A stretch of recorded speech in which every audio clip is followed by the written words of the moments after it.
도내 자치단체들이 인구를 늘리기 위해 많게는 1,000만 원의 출산 장려금을 주고 있습니다. 하지만 출산 장려금이 아이를 낳는 이유가 되지는 못한다는 게 젊은 층의 목소리입니다. 낡은 시설이나 폐공장이 문화공간으로 재탄생되면서 주민들에게는 문화적 혜택을, 외지인들에게는 볼거리를 제공하며 지역에 또 다른 활력을 불어넣고 있습니다. 대선 주자들이 잇따라 새만금에 대한 정부 투자를 강조하고 있습니다. 새만금 사업이 차기 정부에서는 속도가 붙을지 주목되고 있습니다. 여러분 안녕하십니까? 전북권 뉴스입니다. 도내 모든 시군이 출산 장려금을 주고 있습니다. 인구 증가의 기대 때문인데 장려금 늘리기가 시군별로 마치 경쟁 양상입니다. 셋째 아이에 1,000만 원을 주는 곳까지 있는데 어찌 된 일인지 인구는 늘지 않고 있습니다. 이경희 기자가 보도합니다. 지난 2015년 전주시 합계 출산율은 1.26명. 여성 1명이 평생 낳는 아이의 수가 1명을 조금 넘는다는 의미입니다. 출산율을 올리려면 장려금을 더 많이 줘야 한다는 주장도 제기됩니다. 전주시가 13위에 13등을 하고 있다. 그래서 차등에 관계없이 다 지원을 하자. 그런 의미에서 제가. 현재 도내 14개 시군 모두 출산 장려금을 주고 있습니다.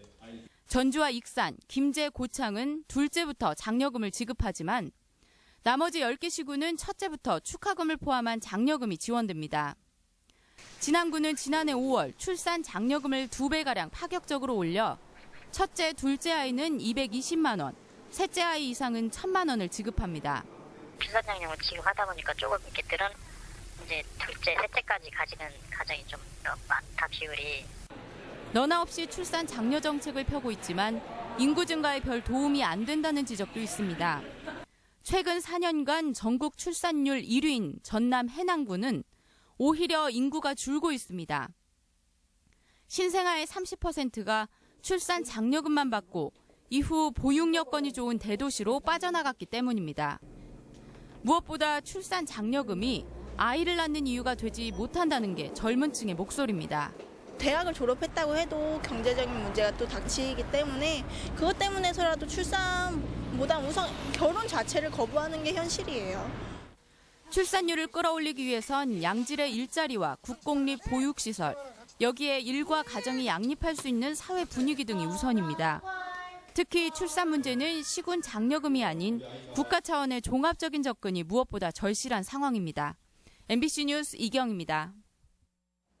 지난해 도내 시군 가운데 인구 순유입은 고창군이, 순유출은 전주시가 가장 많았습니다.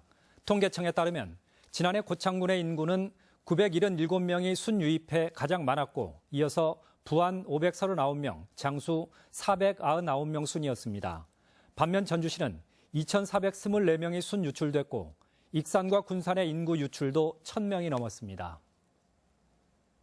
버려졌던 공장이나 양곡창고 같은 시설이 새롭게 주목받고 있습니다. 지역민들의 문화예술 공간은 물론 관광 자원으로도 활용이 기대 이상입니다. 보도에 강동엽 기자입니다. 넓은 공간에 손때 묻은 10만여 권의 책이 빼곡히 들어차 있습니다. 언뜻 보기에는 잘 꾸며진 서점 같지만 이곳은 과거 수탈의 아픔을 간직한 일제시대의 양곡창고였습니다. 2년간의 리모델링 끝에 책마을로 재탄생된 겁니다. 외관과 내부 천장 등은 옛 모습을 살려 헌책을 보는 운치를 더하다 보니 문을 연 지 4개월 만에 6,000명이 다녀갔습니다. 요즘 되게 도시스러운 서점하고는 좀 다른 느낌? 그다음에 또 옛날 뭐 창고가 아닌 책 냄새 이런 것도 같이 느낄 수 있는 것 같아서 좋네요. 누에 치는 공장은 근사한 예술 작업장으로 탈바꿈했습니다. 공사비로 24억 원이 들었는데 지역 예술인들은 도자기와 섬유 등의 공예 작업을 펼치고 주민과 학생들에게는 배움의 공간으로 활용될 예정입니다. 향후에도 2개의 공간이 다시 문을 열 예정인데 이 2개의 공간은 공연, 전시 그리고 가족들의 캠프들을 활용할 수 있는 그런 공간으로.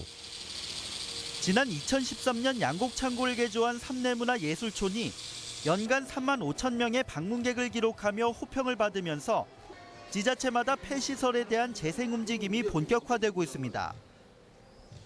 올해도 각각 50억 원과 28억 원이 투자돼 전주 팔복동 폐공장과 남원 옛 방송시설을 예술공간으로 조성하는 공사가 진행됩니다. 폐시설의 재생 사업이 주민들에게는 문화적 혜택을, 외지인들에게는 볼거리를 제공하며 지역에 또 다른 활력을 불어넣고 있습니다. MBC 뉴스 강동엽입니다. 민주당 전북도당은 도내 당원 규모가 전국 당원의 4분의 1 정도를 차지하는 46만여 명에 이르는 것으로 집계된다고 밝혔습니다.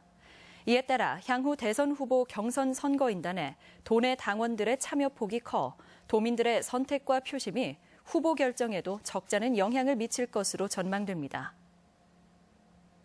새만금 개발 사업이 차기 정부에서 다시 속도를 낼지 주목됩니다. 대선 주자들의 새만금 구상을 비교해봤더니 문제의식에는 대체로 의견이 같았습니다. 이종휴 기자입니다.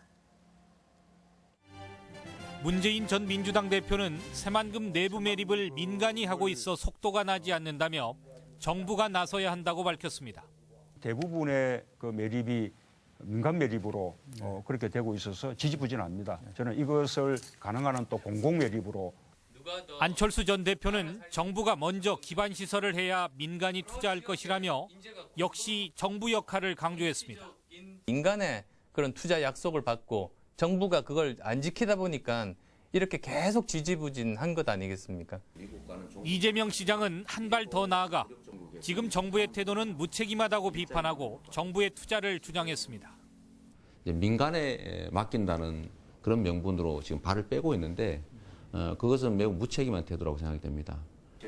유승민 의원과 심상정 대표는 새만금을 현실 가능하도록 다시 계획을 세우겠다고 밝혔으며 특히 심 대표는 해수 유통을 주장하기도 했습니다. 현실적으로 가능한 그런 알맹이들을 채울 수 있는 그런 그림을 저는 새로 그려야 된다고 생각합니다. 저는 이게 4, 5급수로 정화된다는 건 불가능하다고 봐요. 그래서 해수 유통시켜야 됩니다. 안희정 충남지사는 우리나라가 동북아의 안정적인 투자처가 되어야 새만금도 투자가 들어올 것이라고 진단했습니다. 안보 외교 통일을 튼튼하게 함으로써 새만금 개발이 속도를 낼 수 있는 국가의 역할을 다하겠다는 말씀 올립니다. 대선 주자들은 새만금에 대해 조금씩 다른 해법을 제시했지만 새만금 개발이 이대로는 안 된다는 문제의식에는 일치된 의견을 보였습니다. MBC 뉴스 이종휴입니다.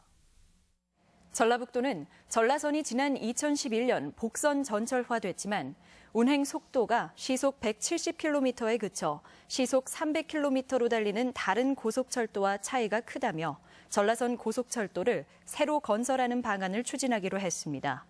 총 사업비는 7조 8천억 원으로 전라북도는 전라남도와 함께 대선 공약으로 건의할 계획입니다.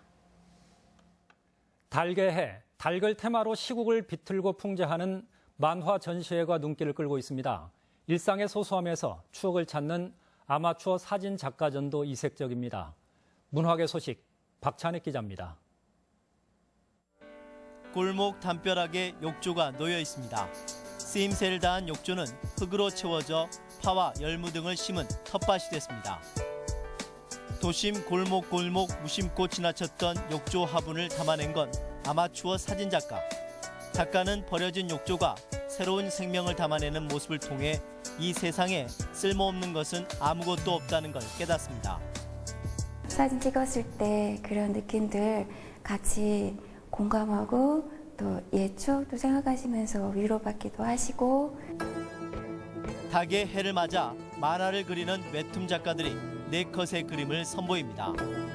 모른다고 잡아떼는 늙은 닭의 모습에서 관리들의 뻔뻔하고 두꺼운 얼굴이 겹쳐 보입니다.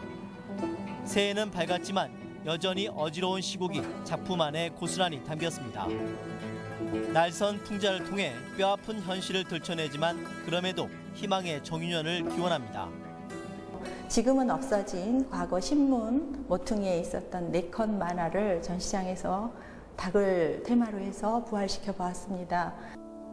끝나가는 겨울이 아쉬운 듯 눈 쌓인 시골 풍경과 위용을 뽐내는 수탉을 잔잔하게 그려낸 수채화전도 관객을 맞이하고 있습니다. MBC 뉴스 박찬익입니다.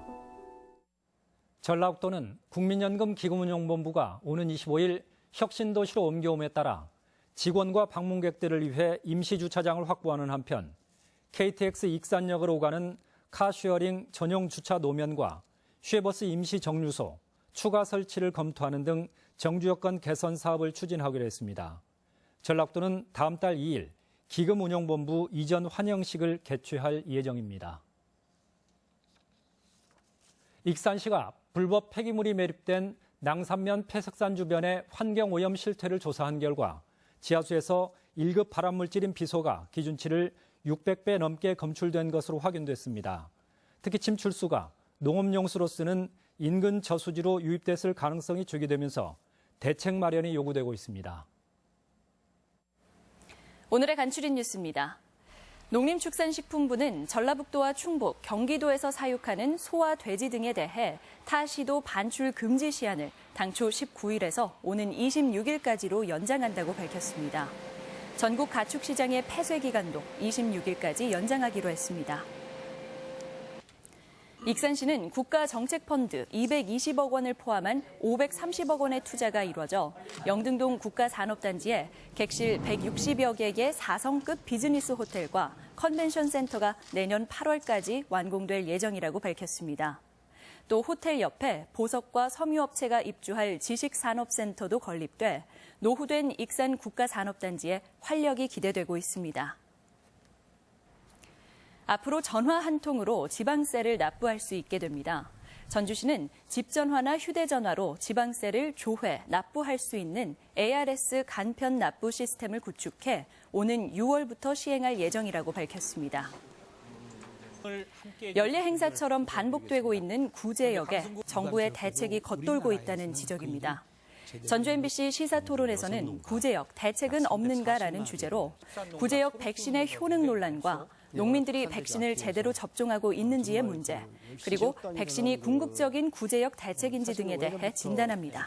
여러분의 많은 시청 바랍니다. 간추린 뉴스였습니다. 전라북도는 전북 혁신도시의 악취 저감과 실태 조사를 위해 주민 모니터단 20명을 위촉하고 악취 발생을 통보해오면 관련 사업장을 즉시 점검하거나 자동 포집기를 활용해 악취를 줄여나갈 계획입니다. 전라북도는 또 농촌진흥청과 축산과학원, 전주시, 김제시 등과 악취에 공동 대응하기로 했습니다. 전북권 뉴스였습니다.